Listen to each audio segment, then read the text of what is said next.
have some new journals available. So a new journal release, and I wanted to create a video sharing these new journals. You may have seen my recent video which was about my new journal, which is this one here. And I mentioned in that video that I'm working on 5 others just like this that will be available. I finally finished them and I wanted to show you the covers and give you a glimpse inside each of these books. So as you can see here, they are all hand painted. They all have this kind of warm tone to them. So most of them are pinky, and there's also a yellow one. And they all have these kind of warm reds and pinks. Again, this is mine. They are the same size exactly.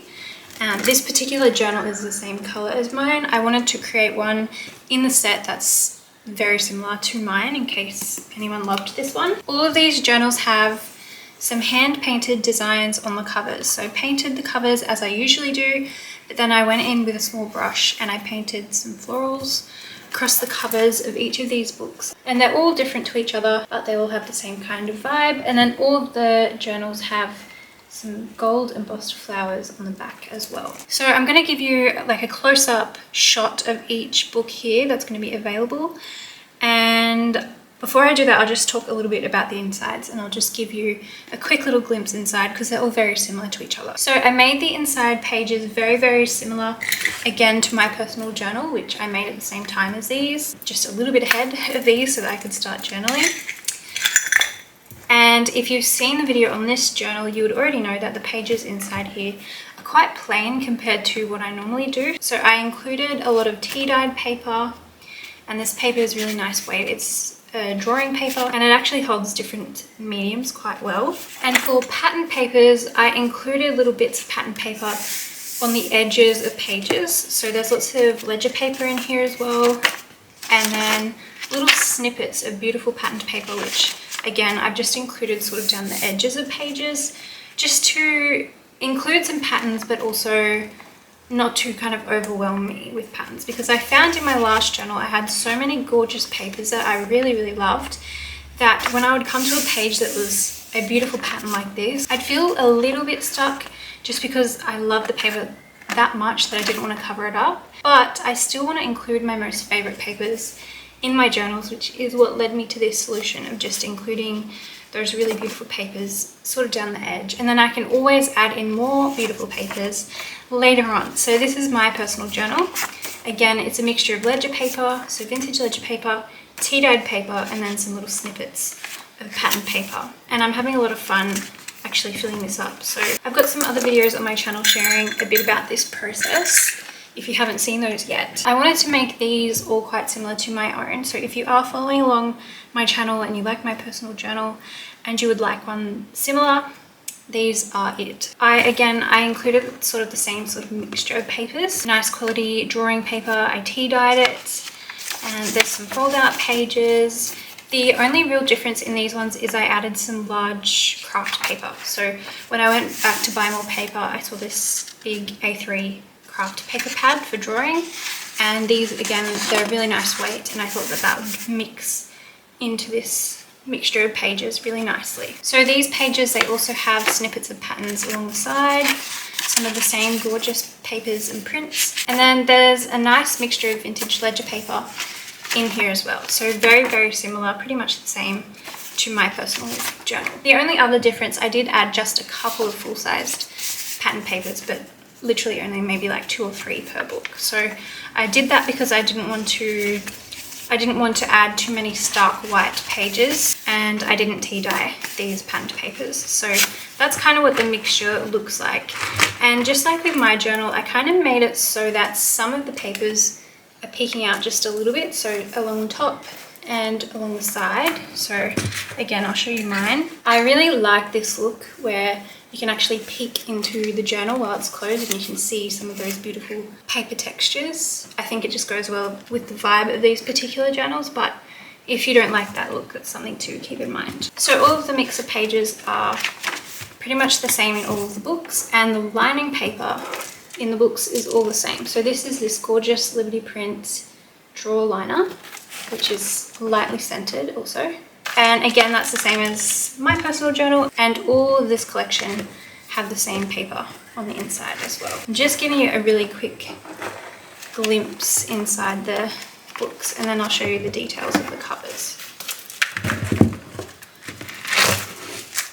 So again, all the same sort of thing, all the same types of beautiful papers. Absolutely love that paper. And then again, same for this one. So just really, really versatile pages that you can use in any way that you like. There's also lots of growing room in these, so you can still add lots and lots of other papers and decorative papers and collage and stuff inside here if you would like to. So these books measure approximately 7 inches wide by about 9.5 inches tall, and then the spines are 2 inches wide. And I'm going to give you a close-up. So this is the first one that I'll show you. Really pretty soft pink, and then these pretty little florals and some gold embossing. And as always, I included these really sweet book images as the focal point. And on the spine, I did a little bit more hand painting, and then I also did some gold. And as I said before, the back all has this pretty embossed pattern, so these are all individual stamps. And so this process of creating a pattern with the stamp takes a long time, but I think it looks really, really pretty. Then, as always, they have the dangles, so a mixture of pretty beads and buttons and charms, just some really pretty pinky tones and some really sparkly beads, some wood beads and some buttons. Just a really pretty mix. I love these little white and blue beads. They kind of remind me of like a china plate. All of the journals have 6 signatures. Again, that's the same as my personal journal. So this is the first book, and again, I'll just quickly show you that beautiful paper on the inside and the beautiful papers. So this is the first one. The next one is the one that I made very similarly to my personal journal. So this same really vibrant color for the cover, and then I did kind of a similar vibe florals. It's a little bit different. So here they are side by side. They have their differences, but a very similar vibe. I actually really love this one. This one, I think I was kind of picking between this one and my own. They're very similar, so really cute little image. And then again, some painting on the spine and some gold. And then the back, beautiful stamping and embossing.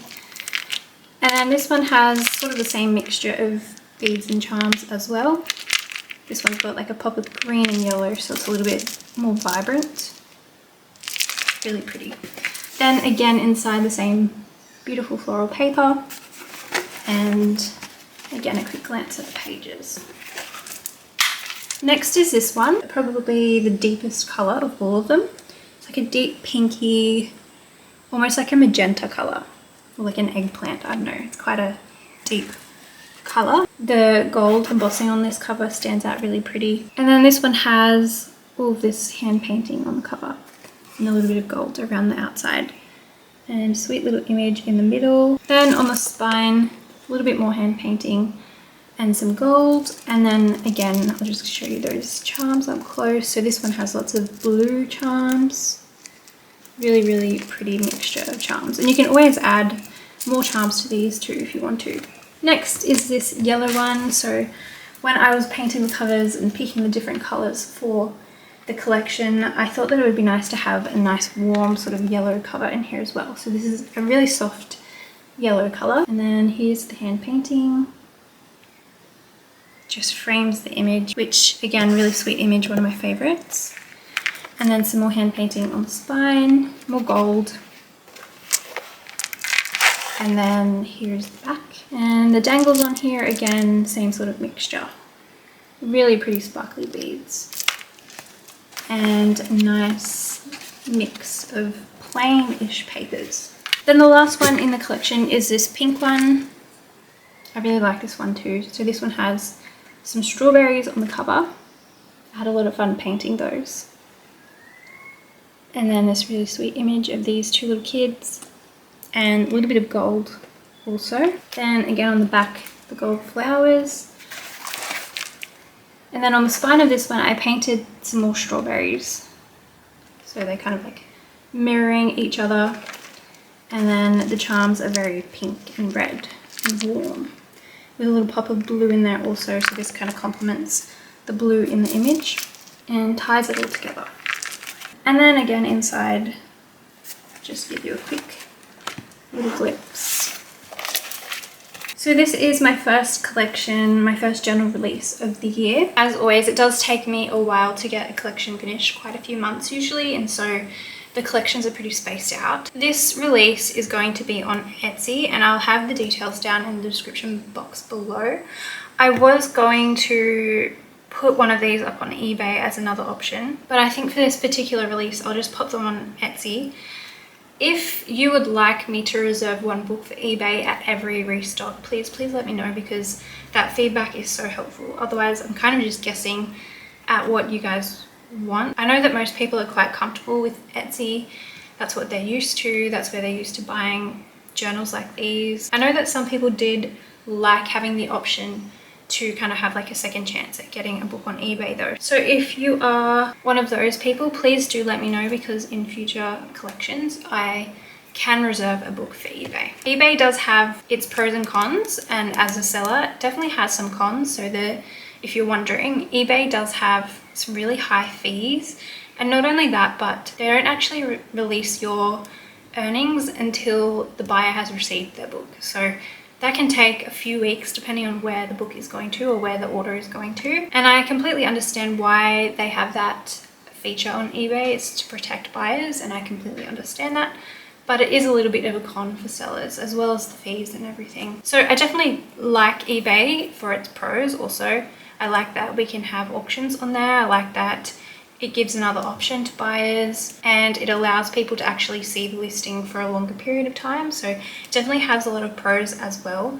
And I'm certainly happy to put some of my work on eBay if you want me to continue doing that. So please let me know if you do feel strongly about that, or if you have a preference, because that's really helpful to get feedback. As for these books, like I said, the details for the restock will be in the description box. So if you would like to purchase one of these journals, please do check out those details and the links down below. If you have a favorite here, I would love to know which journal is your favorite and why it's your favorite. That's it today from me. If you enjoyed this video, please give this video a thumbs up or leave me a comment down below. Or if you have any questions, you can always leave them in the comments down below as well. I hope you're all doing really well, and I'll see you again soon in my next video.